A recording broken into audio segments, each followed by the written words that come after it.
Mkipatiwa kapu la maisha ukaambiwa uchague vitu 5 vya kuweka huko ndani, ni vitu gani 5 viweka?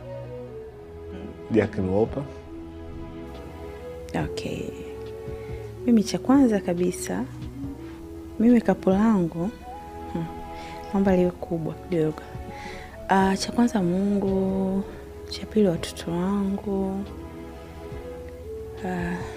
cha tatu brandi yangu ya Osha ipasue Yanga, yani iwe kubwa sana, kwa sababu na dream kubwa kwenye brandi yangu ya Osha.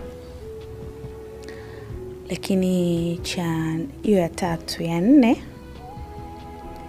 nitimize ndoto yangu ya kuwa na sehemu ya production full ambayo itakuwa ni kama kijiji ambacho nitajenga sehemu ya production ambayo kutakuwa kwenye hiyo production kuwe na sehemu ya hospitali, klabu, yani sehemu yoyote ambayo utahitaji wewe kushoot basi ipatikane hapo kwenye kijiji changu.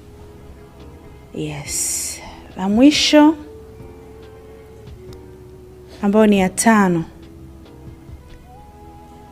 nipate rafiki wa kiume, kwa sababu tayari nina mume, siwezi kuomba mume, lakini nipate rafiki wa kiume, mwanaume wa karibu sana ambaye atakuwa msaidizi wangu kwenye vitu vyangu ninavyofanya, kwa sababu nafanya vitu vya akili kubwa sana, alafu najikuta niko peke yangu. Kwa hiyo natamani niwe na msaidizi ambaye atanisaidia kutimiza dreams zangu zote, kwa sababu naamini ukiwa na mtu ambaye mko kwenye goals moja mnafika pale, hata kama hana kitu lakini awe na akili kunizidi, kwa sababu naamini na akili kubwa zaidi.